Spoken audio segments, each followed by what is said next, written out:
Hello everyone, अब हम लोग पार्ट 2 की ओर मूव करते हैं। अब तक हम लोगों ने क्या देखा? French society during late 18th century के टाइम पीरियड में फ्रेंच सोसाइटी क्या था। Then a struggle to survive, इस टॉपिक को हम लोग डिस्कस करते हैं। एंड देन हम लोग क्या डिस्कस करते हैं? अ ग्रोइंग मिडिल क्लास, कि कैसे 18th सेंचुरी में एक मिडिल क्लास ग्रो हुआ जो फर्स्ट स्टेट और सेकेंड स्टेट के मेंबर को जो प्रिविलेजेस मिला हुआ था उस प्रिविलेजेस को वो खत्म करना चाहता है। ओके, देन हमारा जो नेक्स्ट टॉपिक है और नेक्स्ट टॉपिक क्या है? Outbreak of revolution. Next topic क्या है? आउटब्रेक ऑफ रिवॉल्यूशन, रिवॉल्यूशन की शुरुआत। अब होगी रिवॉल्यूशन की शुरुआत, लोग जो है रिवोल्ट करेंगे और राजा के पावर को जो है से कि अपने पास कैप्चर कर लेंगे, राजा को वहां से मारकर भगा देंगे और जो है से कि सारा पावर अपने पास कर लेंगे। कुछ चीज़ें मैं पहले बता दूं, जैसे कि अब तक हम लोगों ने ये डिस्कस किया था कि लाइक जब लुइस 16 फ्रांस की राजगद्दी पर बैठता है तब वो पाता है कि उसका जो खजाना है उसका खजाना खाली है।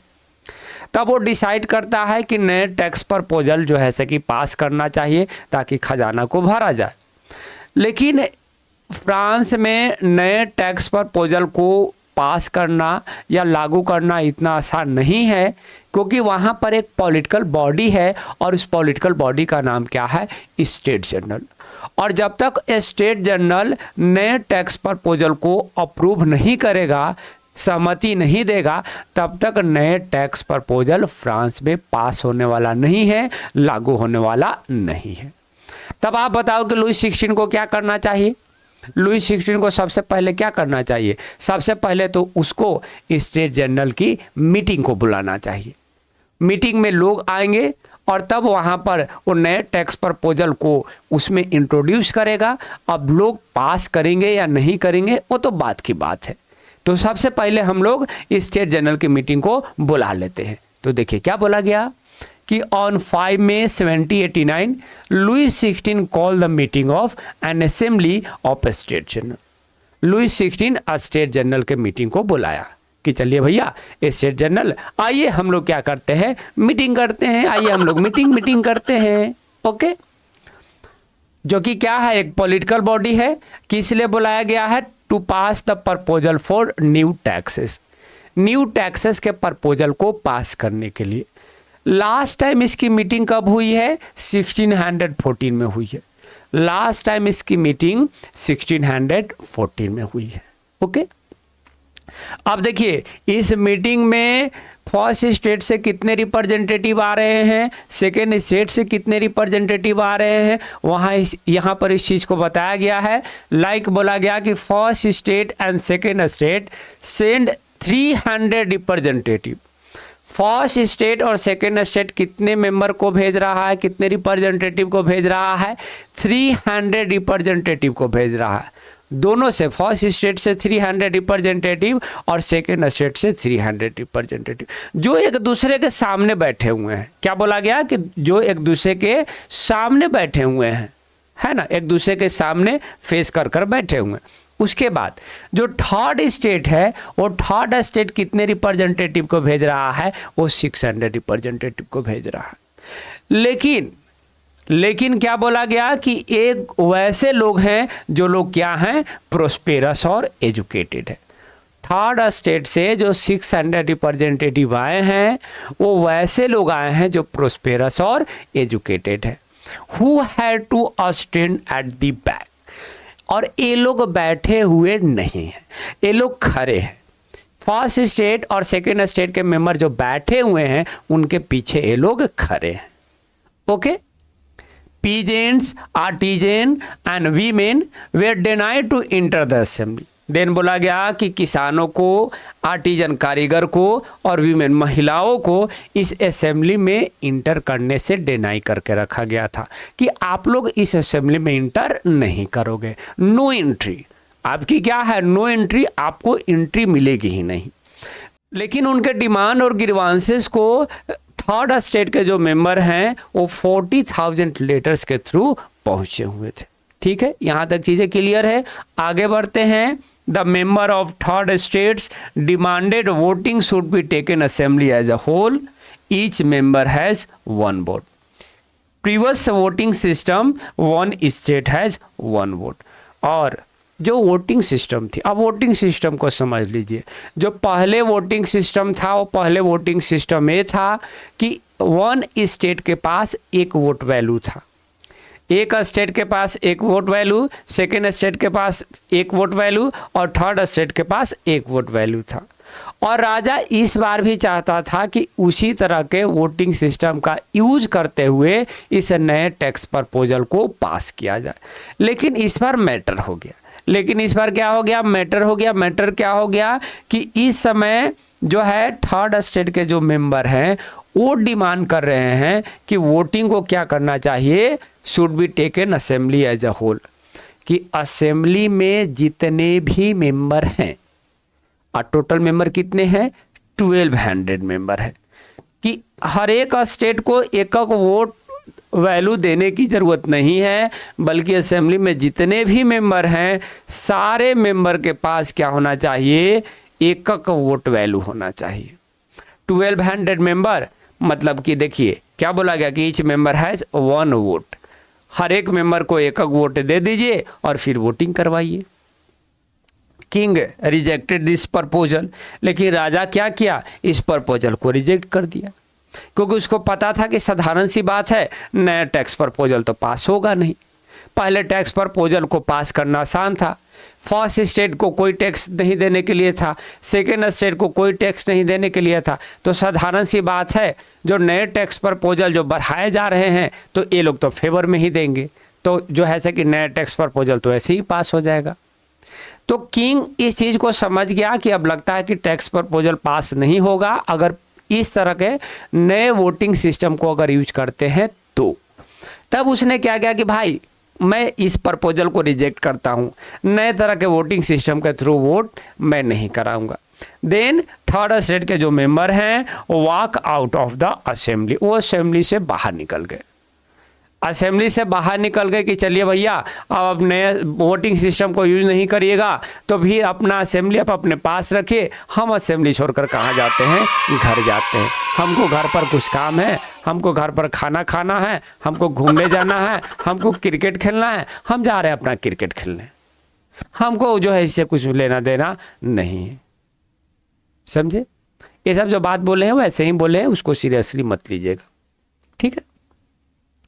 अब है national assembly of third state. अब थर्ड स्टेट क्या करेगा, एक नेशनल असेंबली बनाएगा। देखिए ऑन 20 जून 2089, 1.5 मंथ के बाद 5 मई को मीटिंग बुलाई गई थी, उस दिन ये सब चीज़ें हुई। उसके 1.5 महीने बाद आप क्या देखते हो कि 20 जून 2089 को representative of third state assemble in the hall of indoor tennis court in Versailles. Versailles राजमहल के पास जो इंडोर टेनिस कोर्ट है वहाँ पर वो असेंबल होते हैं, एकजुट होते हैं, भाई भाई भाई भाई आ जाओ। थर्ड स्टेट के मेंबर कह रहा भाई भाई भाई भाई भाई जल्दी आ जाओ, जल्दी आ जाओ, मैटर हो गया है, मैटर हो गया है, मटर हो गया है, जल्दी आ जाओ, जल्दी आ जाओ। थर्ड स्टेट के सारे मेंबर यहाँ पर आ गए कि चलो भाई गैदर हो जाते हैं। ओके, अब देखो, अब यहाँ पर आ गए तो क्या करेंगे, देख लेते हैं क्या करेंगे। They declare themselves national assembly, वो खुद ही को डिक्लेयर कर लिए कि भाई हम ही नेशनल असेंबली है।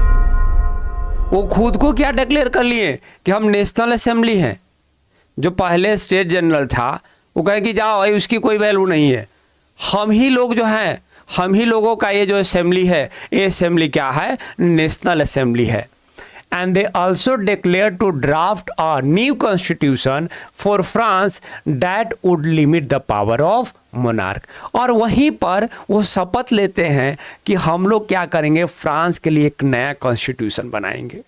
चलो भाई हम लोग एक फ्रांस के लिए एक नया कॉन्स्टिट्यूशन बनाएंगे। जो है राजा बहुत जो है ऐसा कि उछल कूद कर रहा है, इस राजा के पावर को लिमिट करना होगा। चलो फ्रांस के लिए क्या करते हैं, एक नया कॉन्स्टिट्यूशन बनाते हैं, और ये नया कॉन्स्टिट्यूशन क्या करेगा, फ्रांस के राजा के पावर को लिमिट कर देगा, उछल कूद करेगा ही नहीं, जैसा कॉन्स्टिट्यूशन चाहेगा वैसे ही राजा को करना पड़ेगा। ओहो, ये तो बहुत अच्छी बात थी। ओके, तो फिर क्या हुआ कि रिप्रेजेंटेटिव ऑफ थर्ड स्टेट, अब ये जो इनका जो रिप्रेजेंटेटिव है, जो थर्ड स्टेट के जो रिप्रेजेंटेटिव है उनको लीड कौन कर रहे हैं? Mirabeau and abbe. Third state को लीड करने का कौन काम कर रहे हैं? Mirabeau and abbe. They were going to be lead by the Mirabeau and abbe. Mirabeau के बारे में यहाँ पर कुछ बोला गया कि Mirabeau was born in noble family. देखिए मिराबे नोबल फैमिली में बॉर्न हुआ है, ये सेकेंड स्टेट का मेंबर है। मिराबे नोबल फैमिली में बॉर्न हुआ है, जन्म हुआ है, लेकिन वो फ्यूडल प्रिविलेजेस को डिस्कार्ड करता है, कहता कि नहीं भाई हमको जो है सकी कोई विशेषाधिकार नहीं हमको चाहिए, और किसी को कोई विशेषाधिकार बाय बर्थ मिलना भी नहीं चाहिए। इसका जन्म हुआ है नोबल फैमिली में, लेकिन बहुत ही ये लॉजिकल व्यक्ति है, बहुत ही रेशनल व्यक्ति है, कहता है कि मुझको किसी भी तरह का फ्यूडल प्रिविलेजेस नहीं चाहिए। देन आबे सीए, आबे नहीं, आबे जाबे नहीं करना, आबे सीए यहाँ आबे सीए जो कि एक प्रीस्ट है, एक पैम्पलेट राइट डाउन कर रहे हैं, और उस पैम्पलेट का नाम क्या है? What is third state. What is third state, third state क्या है, और इसमें बता रहे हैं थर्ड स्टेट की वैल्यू को बता रहे हैं कि थर्ड स्टेट कितना ज़्यादा इम्पोर्टेंट है। फर्स्ट स्टेट और सेकेंड स्टेट के जो मेंबर है ये जो है सिर्फ और सिर्फ रहीसी जीवन जी रहे हैं, कुछ इन लोगों को करना धरना है नहीं, सिर्फ रहीसी जीवन जी रहे हैं, और थर्ड स्टेट जो है कितना इंपॉर्टेंट है वो इस चीज को बता रहे हैं। Okay, now revolts start at Bastille, और बास्टाइल वाले रीजन में रिवोल्ट की शुरुआत हो गई। क्या बोला गया कि national assembly drafting constitution, national assembly constitution को ड्राफ्ट कर रहे हैं एक तरफ, दूसरी तरफ आप क्या देख रहे हो? Rest of France was a state of revolt. पूरी फ्रांस जो है, पूरे फ्रांस में रिवोल्ट हो रहा है, प्रोटेस्ट हो रहा है, दंगा फसाद हो रहा है, मारो फारो हो रहा है, डिम डमाडम चल रहा, दे दनादन, मारो कलर्जी को मारो, मारो नोबिलिटी को मारो। तो एक तरफ कॉन्स्टिट्यूशन ड्राफ्ट हो रहे हैं, दूसरी तरफ जो पूरा फ्रांस है, पूरा फ्रांस में रिवोल्ट हो रहा है। ड्यू टू सीवियर विंटर, 70-89 में जो विंटर था, जो ठंड था वो बहुत ज़्यादा था, और सीवियर विंटर के कारण रिजल्ट क्या हुआ कि हार्वेस्ट जो है, एग्रीकल्चरल प्रोडक्शन उतना ज़्यादा नहीं हो पाया, और उसका रिजल्ट ये हुआ कि ब्रेड का प्राइस बढ़ गया। बोला गया कि ड्यू टू सीवियर विंटर के कारण harvest was bad, harvest bad था, जिसका रिजल्ट ये हुआ कि ब्रेड की प्राइस बढ़ गई। ब्रेड की प्राइस क्या हो गई? बढ़ गई। Then bakers exploited this situation by hoarding supplies. जो बेकरी शॉप पर जो बेकर्स थे, जो ब्रेड बनाते थे, वो इस सिचुएशन को और ज़्यादा एक्सप्लॉइट कर रहे, वो सिचुएशन को और बिगाड़ रहे। एक तो पहले ही जो है ठंड के कारण जो है कि एग्रीकल्चरल प्रोडक्शन अच्छा नहीं हुआ है, और बेकरी शॉप पर बेकर क्या कर रहा है? ब्रेड को जो है होल्ड करके रख लिया है, जमा करके रख लिया है, और लोगों पर शोषण कर रहा है। घंटों तक लाइन लगे थे व्यक्ति, यहाँ बोला गया कि महिलाएं कई घंटों तक लाइन लगे हुए थे। जब सिचुएशन कंट्रोल नहीं हुआ, महिला जो है कि बर्तन उठा कर मार दी बेकरी को मुंह पर, किले, और ब्रेड लेकर जो है कि मारकर भाग गई। ये चीज आपके बुक में दिया हुआ है। Women raid bakery shop after spending hour in queues. घंटों तक जब लाइन में लगी हुई रही, और जब नहीं मिला ब्रेड, तो जो है कि उसी के बर्तन उठा कर मार देंगे मुंह पर ढेम्स, और जो है कि ब्रेड लेकर चलो कट लो, हो गया तुम्हारा काम। तो रिवोल्ट होने लगा, ठीक है ना। अब उसी में आप देखते हो 14 जुलाई का इवेंट तो हम लोग पहले ही पढ़ चुके हैं। 14 जुलाई को जो क्राउड है, क्राउड क्या करता है? बास्टाइल फोर्ट को डिस्ट्रॉय कर देता है। इन कंट्री साइड, गांव वाले रीजन में क्या हो रहा है? रीमर्स स्प्रेड दैट, अफवाहें ये फैल रही है कि मैनोर जो लैंडलॉर्ड्स है हैड हायर्ड रॉबर्स। भाई उसने डाकू को हायर कर लिया है। Oh my God. अफवाहें क्या फैल रहा है? कंट्री साइड में, गांव वाले रीजन में अफवाहें ये फैल रही है कि जो मैनोर है, लैंडलॉर्ड्स है, उसने डाकू को बुला रखा है, डाकू बुला रहा है। किस लिए? To destroy ripe crops. जो फसल जो पके हुए जो फसल है उसको बर्बाद करने के लिए। आप खुद सुनिए, आप खुद सोचिए, आप खुद सोचिए कि एक तो फसल ऐसे ही जो है से कि खराब हुआ है, वैसे में अगर किसान को पता चले कि लैंडलॉर्ड डाकू को बुला रहा है फसल को बर्बाद करने के लिए, अब बताइए किसान चुप बैठेगा? नहीं बैठेगा चुप। देखिए, आफ्टर हियरिंग दिस, इसको सुनने के बाद पीजेंट अटैक चीटॉक्स, जो किले थे किलों पर अटैक करना शुरू कर दिए। फ्रांस के कई सारे एरिया में जो किला बना हुआ था जहाँ पर लैंडलॉर्ड्स रहता था, सब पर अटैक शुरू कर दिया। Peasants looted the store grain, जिस ग्रेन को स्टोर करके रखा गया था उसको लूट लिया, उसको लूट लिए गए। बर्न डॉक्यूमेंट्स, सारे डॉक्यूमेंट्स थे उसको जला दिया गया, जिसमें मेमोरियल ड्यूज थे, मेमोरियल टैक्स की चर्चा की गई थी, सबको जो है से कि वो जला दिए। ठीक है, ये सब सिचुएशन हुआ कि इस तरह से रिवोल्ट हो रहा है फ्रांस के अलग अलग हिस्सों में। अब इस सब का रिजल्ट क्या हुआ? रिवोल्ट तो बहुत हो गया भाई, अब चलो इस सब का फाइनल रिजल्ट क्या हुआ?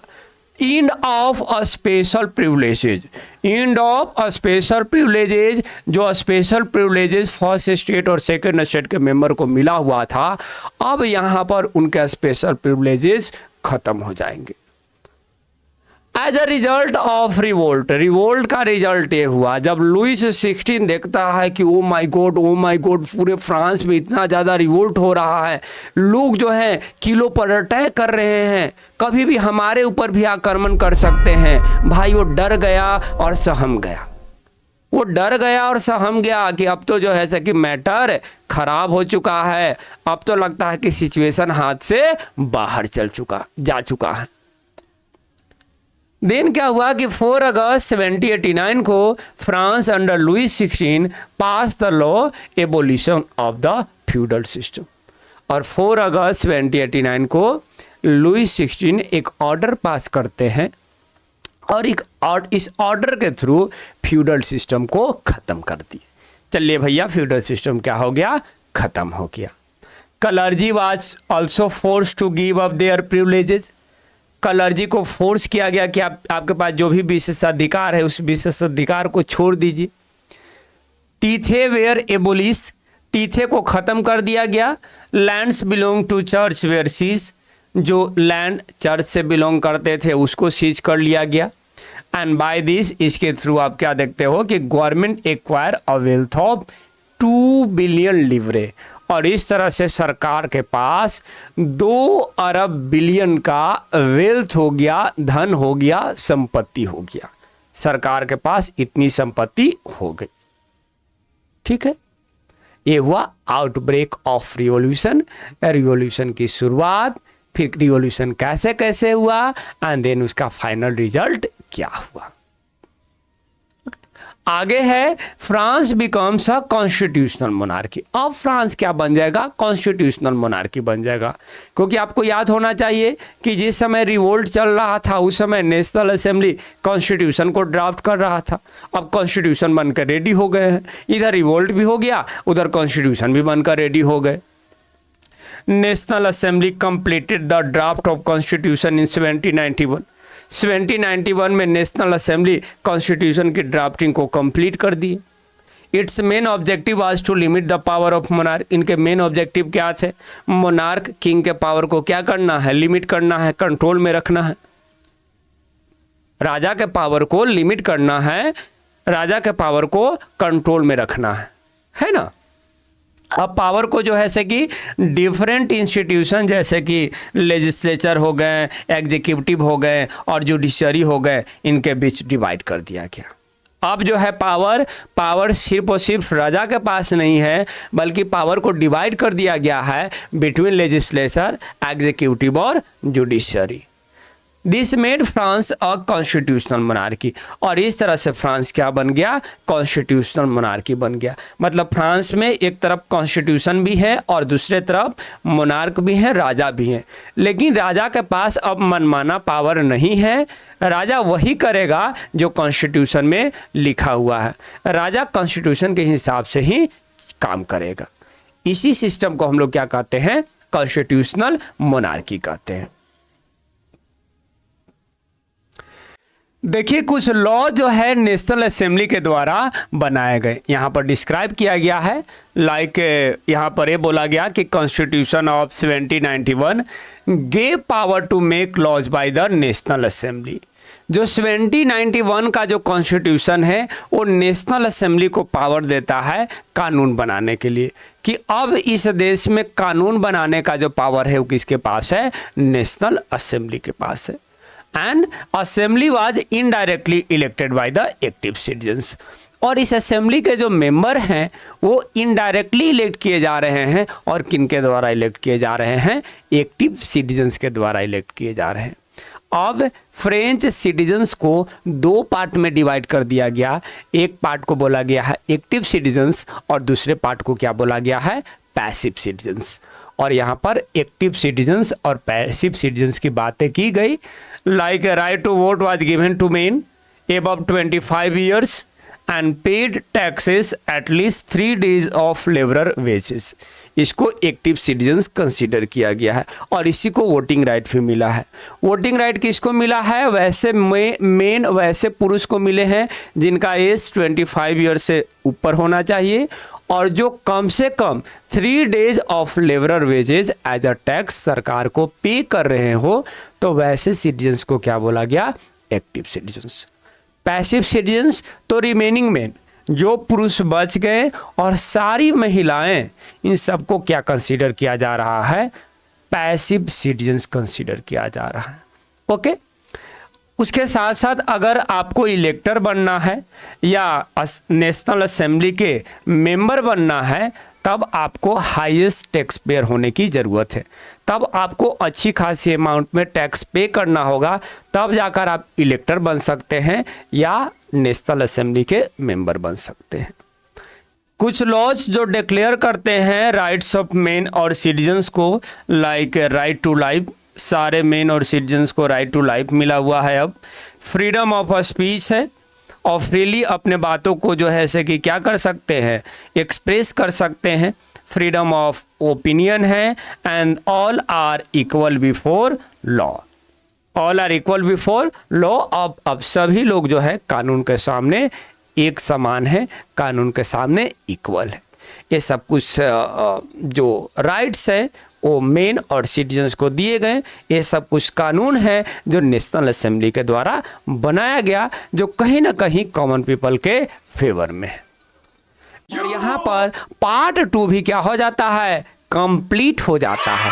और अब तक आप मेरे चैनल को सब्सक्राइब नहीं किए हैं तो कहीं ना कहीं आप ठीक नहीं किए हैं। चैनल को सब्सक्राइब कर लीजिए, वीडियो को लाइक कर लीजिए, कुछ कमेंट भी कर दीजिए, ताकि मुझे कुछ प्रोत्साहन मिले, ताकि और बेहतर से बेहतर वीडियो आप लोगों के लिए बना सकूं।